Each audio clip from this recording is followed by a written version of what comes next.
Hey, Adventure Girls. It's awesome to have you here on the Why She Adventures Speaker Series. Today, I've got an amazing lady who we met, well, technically we didn't meet. It would have been a few years back. I got a message from her after she'd seen me out riding at Woodhill and was like, oh, hey, I saw you riding at Woodhill. And I was like, oh my God, you totally should have come and said hello. And what has ensued is following each other's awesome stuff. So I'm super pumped to have Charmaine here on our Why She Adventures today. And she has a super awesome business, and that is called Burbs and Beyond, and it's all about, well, this is my take on what she does, is inspiring mums to get out and adventure, and that it's just, in fact, I'll let Charmaine tell you what it's all about, because otherwise I'll reveal it all. But Charmaine, welcome along. It's so awesome to have you here on today's interview. Thanks so much for having me. I'm so excited to be here. Such a great series that you're doing. I love it. Why She Adventures. And yeah, probably one of the reasons that I set up my blog, which isn't actually a business. I just share tips and tricks on easy family adventures with and without kids. I guess because life's busy and sometimes you lose sight of what's really important to you. And to me, that is getting out and having adventures. And this is exactly why I wanted to have you on here, because I'm not a mum. So I get so many women saying to me, oh gosh, Senka, it's so easy for you. You don't have kids. You don't have to worry about organizing them. And I'm like, yeah, but like my sister has kids and she does it, and my friends have kids and they do it. But you know, they never believe me because I don't have kids. So I'm super excited to have you here and like just to share that, and the fact that, you know, that it's not your main business, you know, that you're out doing, but this is really about you sharing a passion and something that's worked for you, because like that must have come from somewhere, like launching that whole Burbs and Beyond, which was actually called something else earlier, I think, when you started the blog. Yes. Yeah, so a little bit of my story is like, if we're to start right at the beginning, is that as a child I grew up having little adventures, and I guess you almost need to define what an adventure is. And you have people doing really epic stuff, and then you have people that, you know, just getting out of the house some days is an adventure. But if that fills your cup, then that's awesome. So then I met my husband when I was 18, and we loved to adventure together.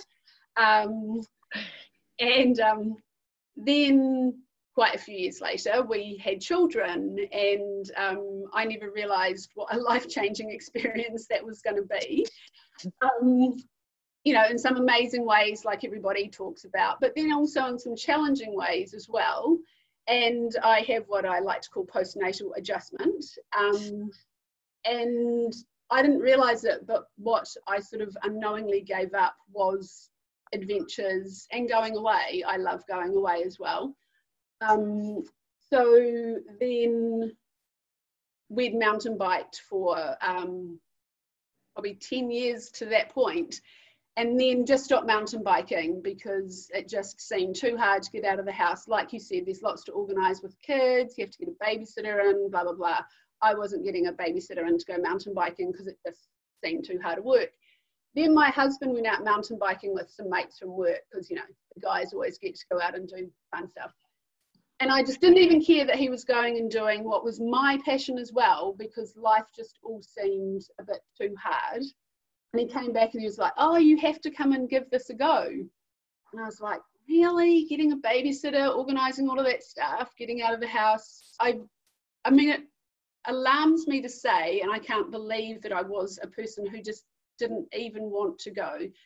But I went out hoping that I didn't like it, which just doesn't even seem possible. And I loved it. And I suddenly realised what I had been missing out on. So then I probably mountain biked a bit more. My son was 2 at that stage, and we started going away more. And then I noticed that other mums weren't going out mountain biking particularly. I don't know if you see the same thing when you're in Rotorua. It's all the guys. Yeah, don't even start me on that. Like the fact that you see the mums in the car park looking after the kids, Yeah, and hubby gets on a bike and he goes off riding, and I'm standing there going, "Oh, sister, what is going on here?" I know. So, you know, Yeah.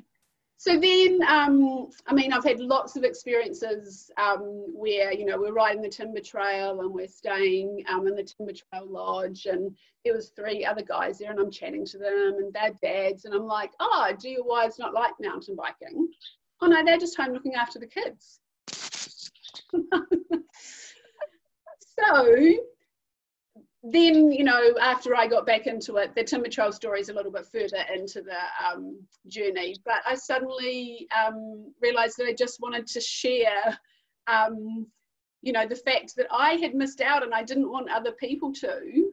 So it started off being a little bit about, yeah, just getting out there, and along the way it's about sharing tips and tricks to make it actually happen, and just what I discover. I call myself an experiential analyst. So if I go and do something, you know, I didn't realize that I do it, but I assess things and how it could be a better experience for us. And particularly if you're taking children, nothing like the whinge factor of a child not enjoying themselves to make you think about, you know, how you could have maybe planned a bit better or done something a bit different along the way. yeah, that's so awesome. Like I fully resonate, because like I said, I've got friends that are both into mountain biking and they've got kids, and I've seen them roll it out. Like they do tag teams, so that kids go and then one goes and rides and looks after the kids while they're at the thing, and then the other one comes back tagging, and then the other person gets to go for a ride. So the fact that you've kind of hit the nail on the head and that you're able to now share that stuff is freaking awesome. Like there needs to be more emphasis on everybody getting out and enjoying what it is that they love to do. So that's totally rad. And I think like we had a conversation before we got on this call as well, just and it was like, and it's also about what adventure means to you, because it's like, I guess, you know, when you've got kids and stuff like that, you know, the perception is what if you are doing those big trips, and, you know, how do you then factor kids into that situation? But adventure means so much on so many levels, right? So what, like for you, what does adventure mean to you? Like, how do you see adventure? I mean, I define adventure as anything that I find exhilarating and I come home with that, you know, like little adrenaline feeling. And so adventure can be going out for a mountain bike in the redwoods. And I love the photos that, I mean, I sent you, but I love the photo that you've got up on the website. It's me in the redwoods, and I think it looks like an adventure. I was in the cloud and I'm all rugged up, and it was an adventure. But adventure is also, to me, you know, mountain biking the Heafy track, or going around the South Island in our camper van for 4 weeks. You know, it was just wall-to-wall adventures. But then we've been home the last month, which is quite a long time for us to not go away. So we decided to have urban adventures. So we, I think every good adventure should start off with public transport. For some reason, it makes me feel like I'm overseas probably and don't have my car. So we jump on the train and the ferry and we go and have urban adventures. And it's just sort of, you know, cruising around, climbing a mountain. And I guess it's just, yeah, possibly even redefining what adventure is to you. And maybe if you used to do really epic things that you would go away for 4 or 5 days, and that's not going to work when you've got younger children, then redefining what you can fit into your life at that time. Probably another thing I kind of didn't realize is that my children would grow up and be fitter and stronger and start coming on our adventures with us as well, which is another thing that, you know, I love doing with my kids as well. So that's been a great, you know, if I hadn't got back into mountain biking, we never would have had half the experiences that we've had with our children as well. Yeah, man, and I love it. I love mountain biking. You know, that's one of my main addictions as well, for the outdoors, one of my obsessions. So I can't imagine how it would be. I mean, like I've had time off the bike, you know, injuries, and that sort of stuff, but no extended periods of time have I not gone without having riding in my life. Yeah. So I wonder how that was for you, going from loving it, riding for like whatever number of years, and then like putting that passion on hold to like like how was that? Yeah, I didn't actually realize how it was, because it's one of those things that it wasn't like through injury or any reason that I couldn't mountain bike. I probably just never considered that I could. Yeah, I don't know why it never was something that I considered I'd keep doing. I guess you kind of give it up a little bit when you're pregnant, and then I never considered it. It was when I started it again that I realized how much I'd been missing. And I guess it was at that point that I kind of thought I didn't want anyone else to have to miss out on something that they loved so much. I still have moments, you know, even when we did the Heafy track earlier this year, when I'm running around trying to sort out kids' logistics. And I'm really lucky. I have a great support network of friends and family who help out when we want to go away. We're away for 3 nights, I think, 4 days. So I'm running around sorting out kids' logistics, packing up to go away. I would still have that moment just about every time of thinking, why am I doing this?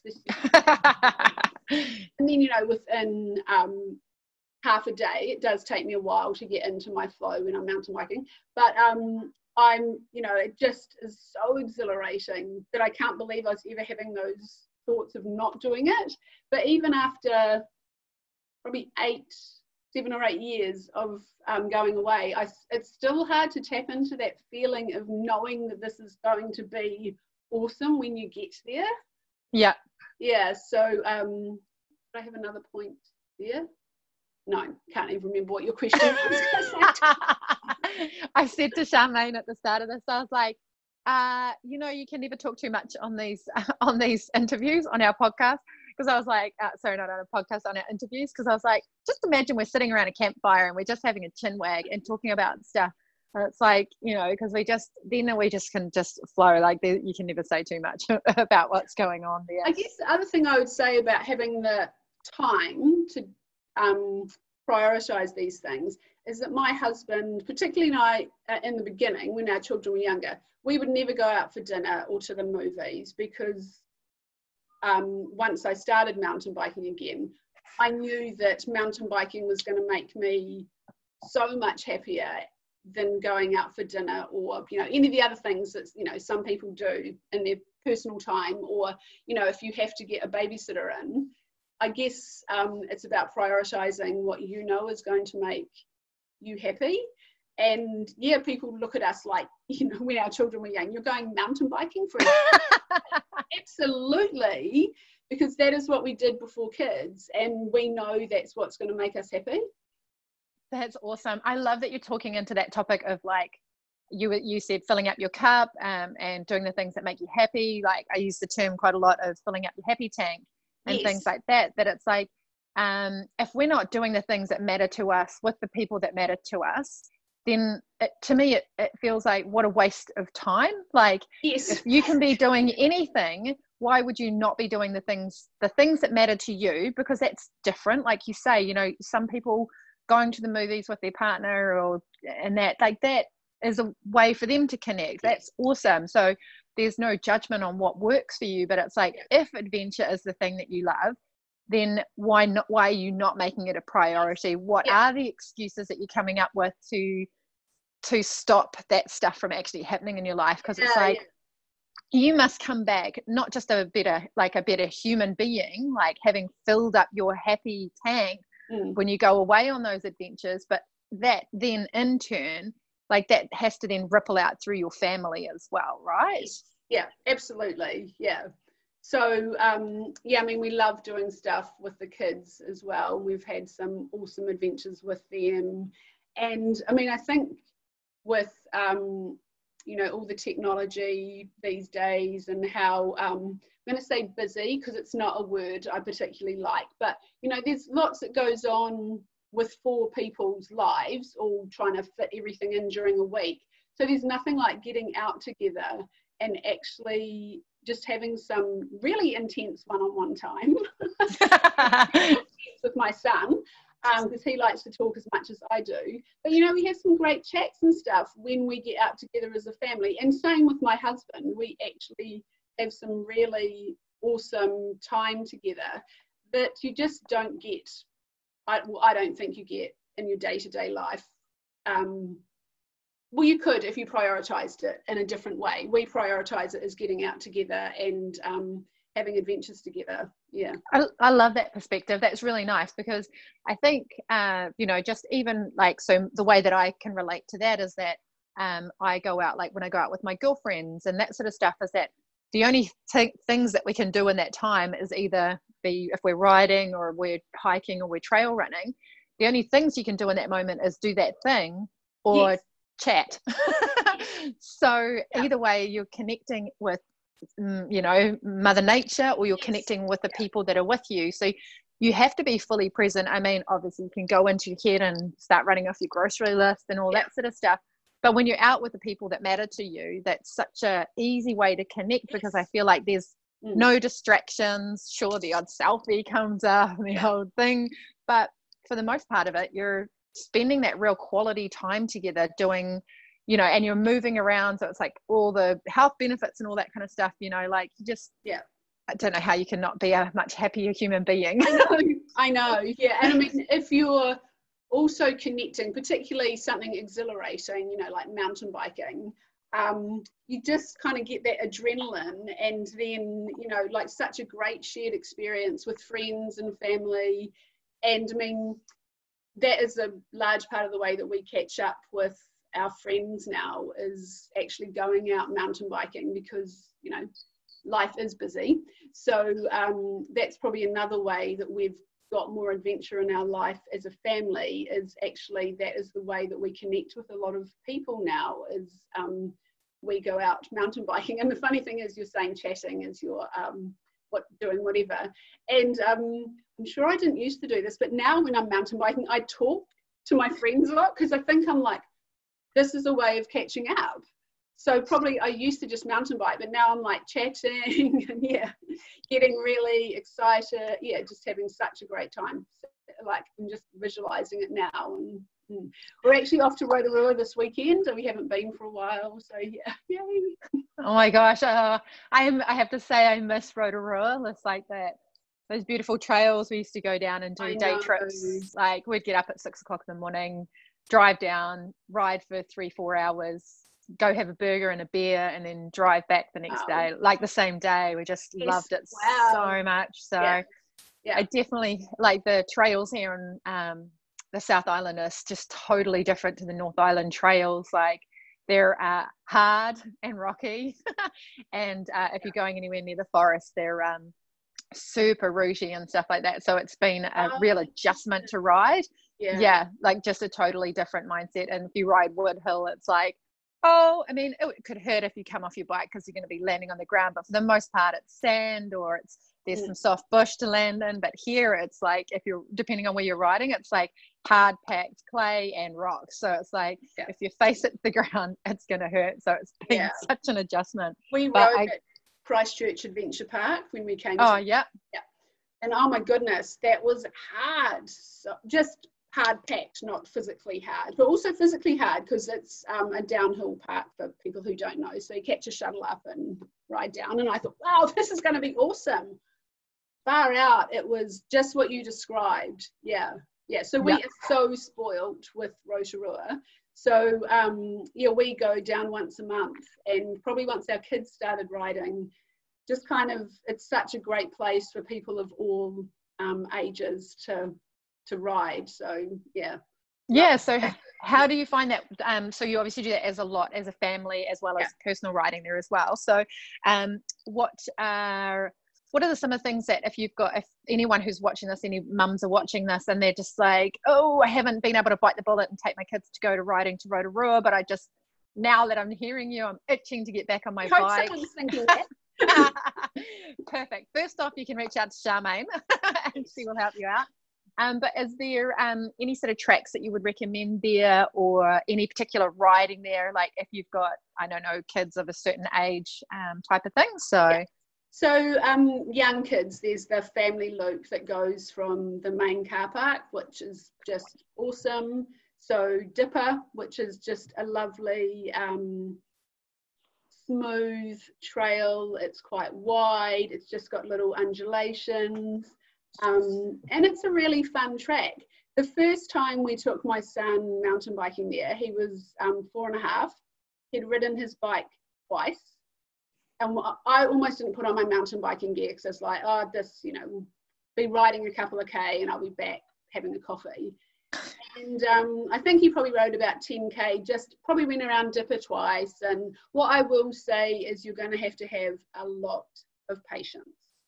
And it changes your riding for a bit as well, or quite a long time, because you're stopping and starting. And I noticed when I went to ride with, you know, my adult friends, that I would hesitate on things because I was waiting for them to stop like a child. It's really interesting how, because you spend a lot of time riding with your kids, so just be prepared for that. But it's so worth it. It's just so worth the patience. So anyhow, we went back, had a coffee after my son had done his 10K that day, and then we went out again, and he rode 16K on, you know, a bike with tiny little wheels and no gears. I don't know if anyone remembers South Park in Cartman, just like little legs spinning around like Cartman on his little tricycle going, can this thing go any faster? We did end up doubling him back, and my husband had his bike on his bike just to get to the car park because his energy did run out. But just ride those trails so much, and you'll have an awesome time with your kids. But there will be moments where there'll be tears, possibly yours.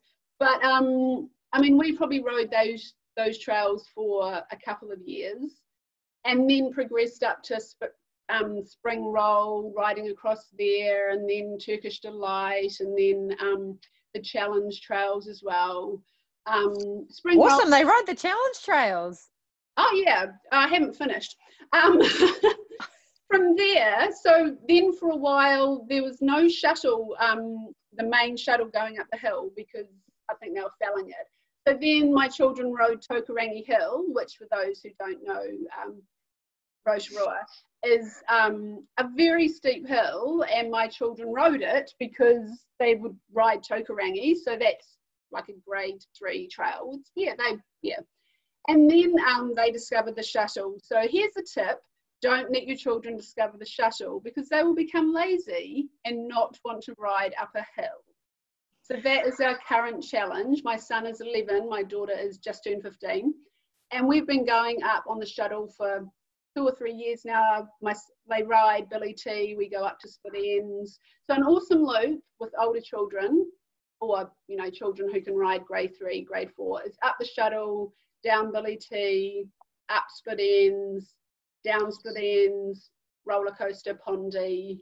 I'm impressing myself I can remember the names of the trails. It's just making me want to go and ride my bike. Oh, me too. I'm hearing it and I'm totally picturing it, and it's been so long, and I'm like, oh, those like beautiful flowy bits on Split Ends. Oh yeah, so cool. Yeah. But then the challenge after that is getting, particularly my son, to ride anything else. He just wants to catch the shuttle again. He wants to, but it's just like, okay, we need to mix it up a bit as well.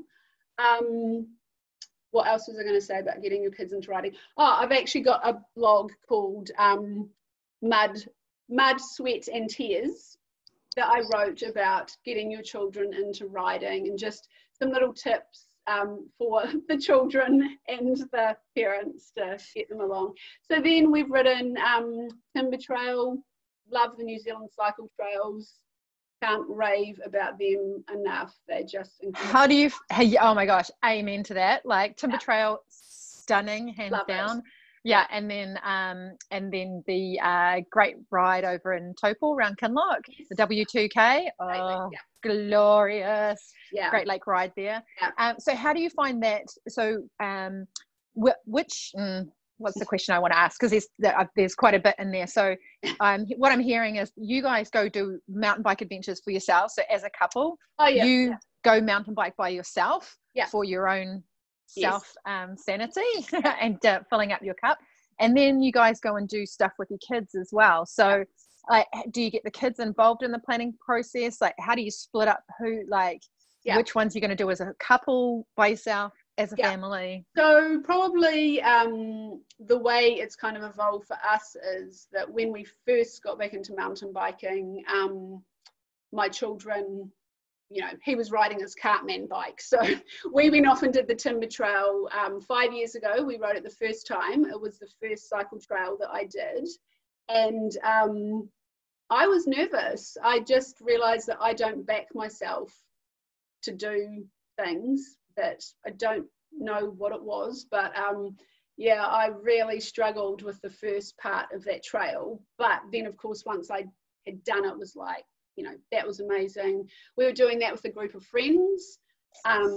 My children were, you know, not super young to leave behind, but all the logistics involved in that. But just loved it. Then I think we'd ridden it 2 more times, let's say, by ourselves. Then we kind of got to the point that we're like, I think the kids could do this. So do they get involved in planning? Not so much. I'd like to say I run a democracy, but no. It kind of just gets a little bit tricky for those bigger adventures. We do let them, you know, for our day-to-day adventures that we might do from the house, or when we're in Rotorua, we might let them choose some rides they want to do. But for those bigger adventures, it is just more saying, right, you know, this is what we're doing. Come and have fun. No, you know. So then we did the Timber Trail. I think 3 years ago was the first time we did it with the kids, and it was just us, our family. We've done other, like we did Tongariro Crossing walking with a group of friends, and probably that's another part of how we got back into doing things. Was we're very lucky to have a group of friends that invited us to do cool stuff with our kids. Those friends didn't have children, but my son was 7 and they're like, come and do Tongariro Crossing. And I was kind of, oh goodness, that sounds a bit scary to do with my son. But, you know, it's all about training, I think, with children, jumping around a bit in the story here, but Tongariro Crossing and Timber Trail training. So I've realised that I like to have a goal to work towards as well. Is quite fun to motivate you to get out as well. I think, you know, it's one thing to just think I want to go for a ride. It's another thing to think I'm going to be in the middle of nowhere and, you know, however many months time I need to get out and train.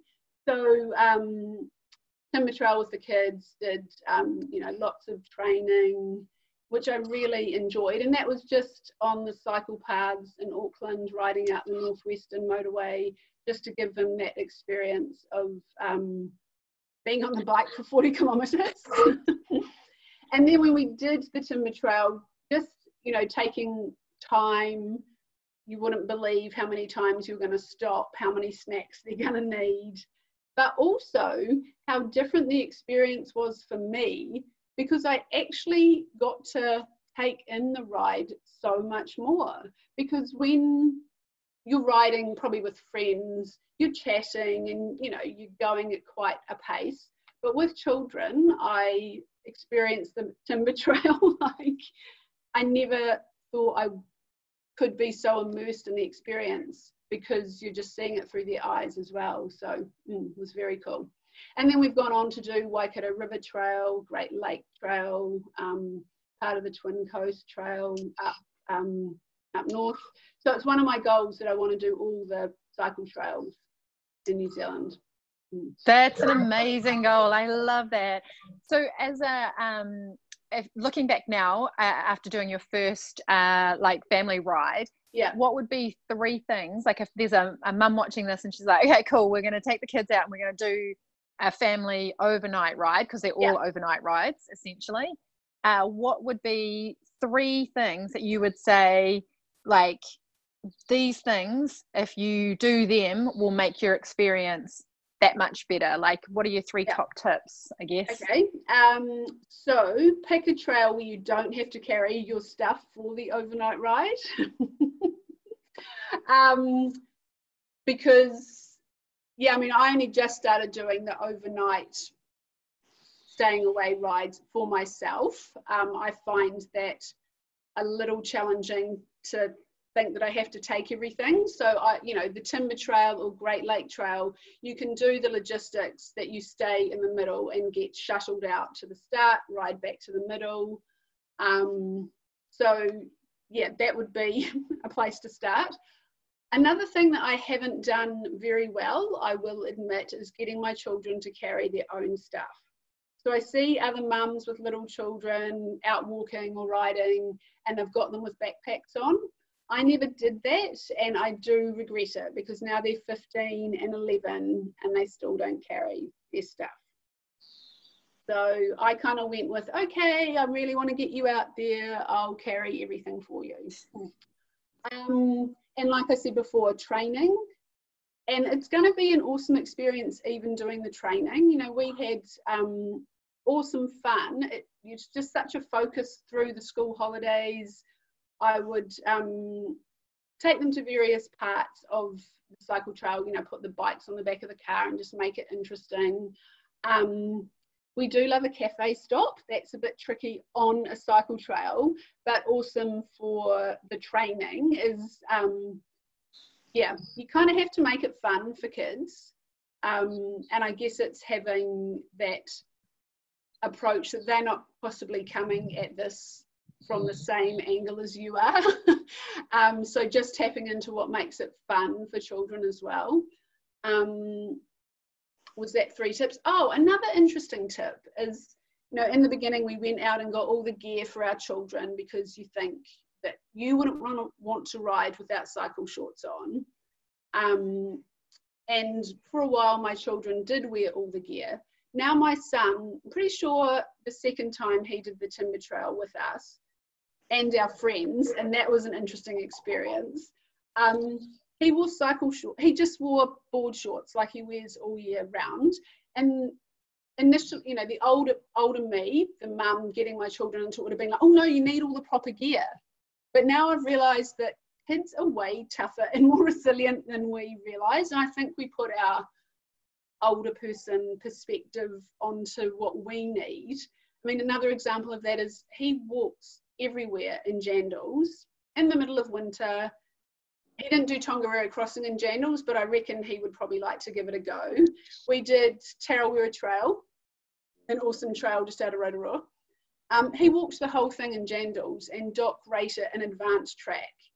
And we did have his shoes in our backpack, but if it gets him out the door wearing jandals and it's not going to compromise his safety, you know, he wears board shorts on his bike, well, he gets a sore butt and he doesn't do it again, then kind of let children have a little bit of input into how they want to roll with the adventure.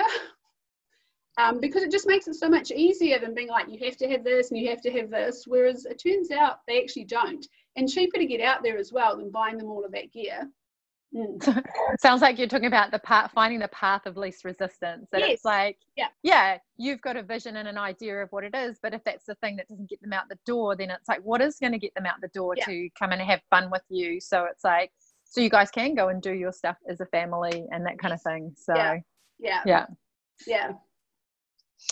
So what's one message then that you would want to share with any mums that are possibly in a situation like you, when they've had kids, or they're even thinking about having a family, they love to adventure, but they're like, oh my God, how the fuck am I going to do this? Like, how the fuck am I going to have my life as well as having kids and, you know, and being a partner and kind of, I guess, that whole being it all. It's like, where do they find themselves in adventure? Like, what would be maybe three tips, or what not 3 tips, what advice or I guess learnings have you got having gone through that? So if you take it right back to having children, if you think about it too much and consider what if you really love adventure, then you could be considering that you're giving up a lot. Some people are amazing and seem to take their babies along on their adventures, which is awesome. I was never that mum. I guess just looking at ways that you can fit it into your life. And I guess that also starts with just your day-to-day life. If you're going out and working full-time, then yeah, possibly it is going to be hard to fit adventure in. So even better if you have a partner who likes to adventure, because to me that's quality time. But then maybe better if they don't want to, because then you can leave them at home with the kids and go out by yourself. So it kind of has to be what works for you.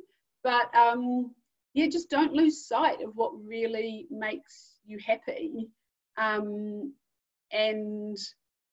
yeah, I mean, I can't believe that I did. And you mentioned wasting time or losing time. And I now look back and I never like to think that I wasted time, but I did miss out on doing stuff.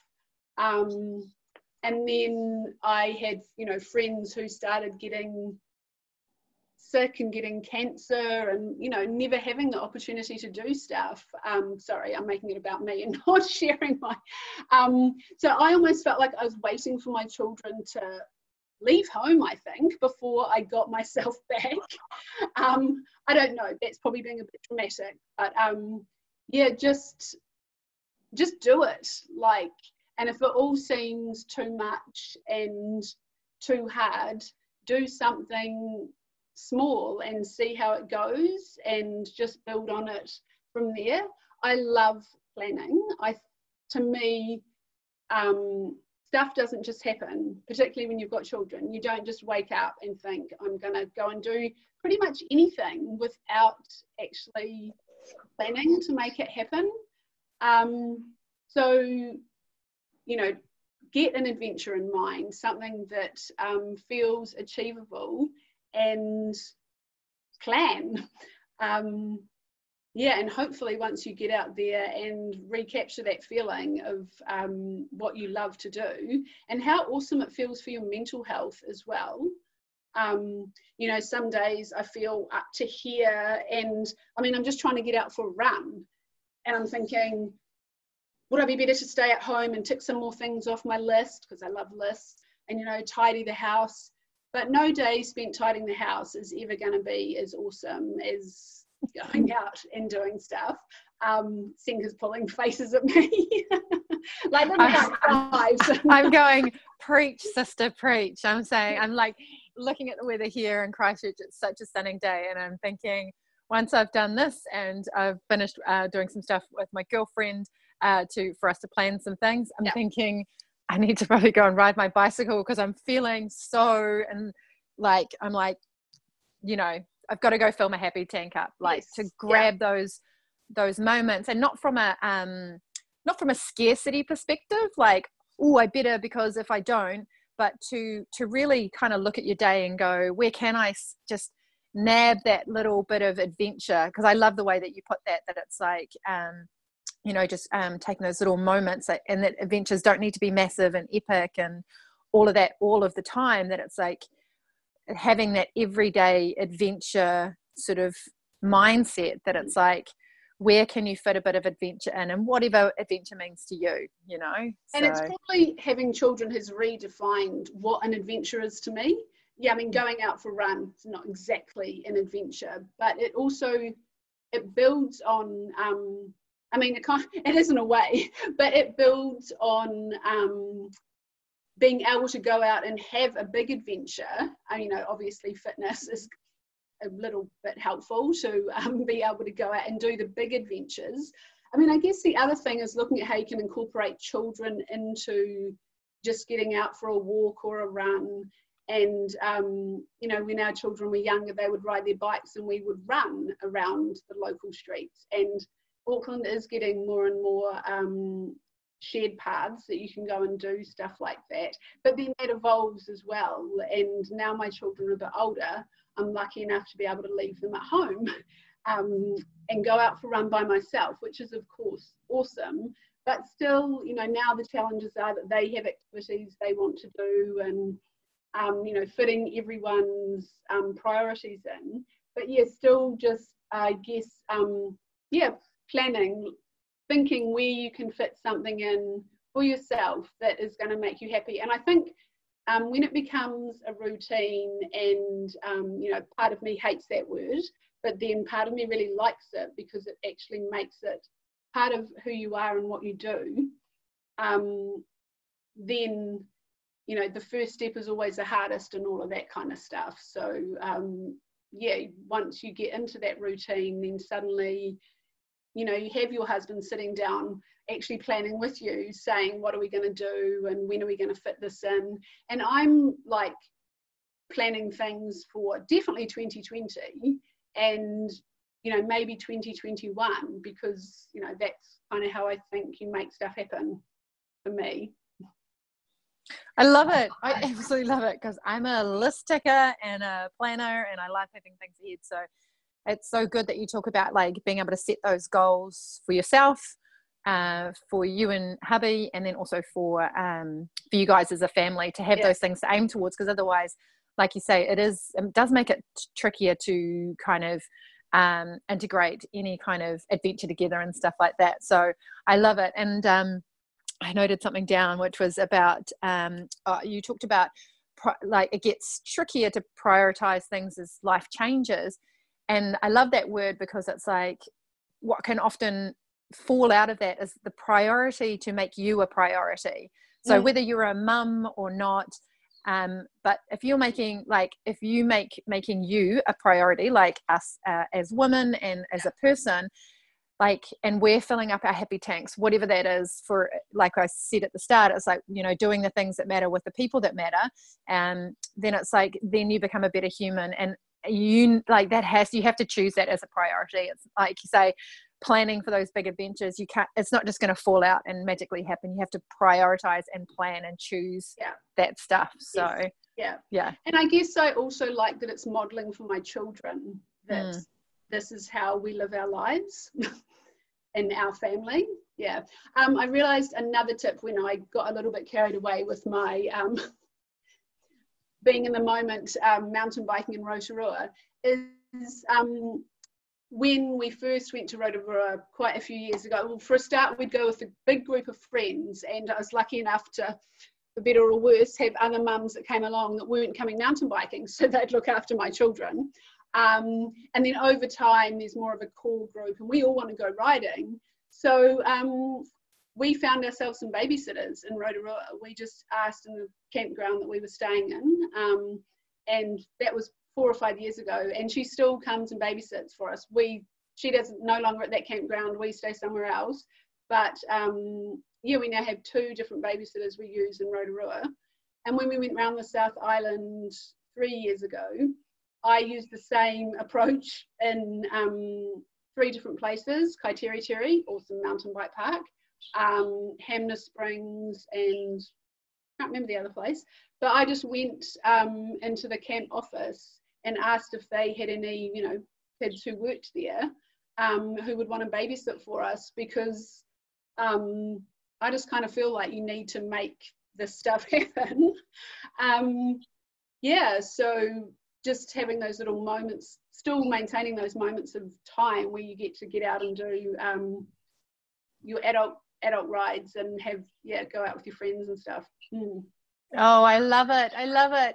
So I'm hoping that any mums that are watching this, and look, even if you're not a mum, I reckon you can totally take away from anything that Charmaine's had to share with us in this. So thank you so much for getting on this call with us and like sharing some actually really practical tips as well, like, and your story of how it all came about for you. So my hope is that there's women out here watching this and going, okay, if she can do this, I can do this. So if people want to catch up with any of your blogs, because you've got some really great practical tips, where's the best place that they can find you so they can jump on those blogs and have a read and get inspired and get planning? Sure. So my website is called Buzzy and the Birds. That was my original iteration of putting myself out there. And there's a lot of content on there, as I said, I'm an experiential analyst, so I like to share, our trip around the South Island, just what we did, because, life's busy, and if you don't want to do all the planning, then you can just jump on there and see what we did. I'm quite lucky. My husband loves the logistical side of like maps and stuff like that, whereas that is not my happy place, but everything that I write about, he has had input for that. And another blog that I was just thinking about was something I wrote for the Get Out There campaign that ran earlier this year, which is about reconnecting with yourself and the outdoors. So I probably touch on lots of what I talked about here. Then Buzzy in the Burbs, which is about being a mum and a housewife in a tongue-in-cheek way, but still going out and having adventures.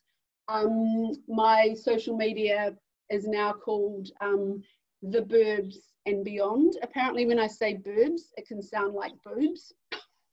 So, so it's not the boobs and no B-O-O-B, not the boobs and beyond, although that is a great title. Well, it is. Yes. Burbs. Yeah, burbs. B-U-R-B. B-U-R-B-S. Burbs, as in short for suburbs. Not sub-boobs. Maybe for the next version of what I call myself. So that's on Instagram and Facebook as The Burbs and Beyond. So I just share, lots of stuff that I do. And, if I go and do a ride in Rotorua that I think other people would want to know about, I actually, will type it out on there so that people don't have to stand there with a map in the forest trying to figure out where's the best place to ride.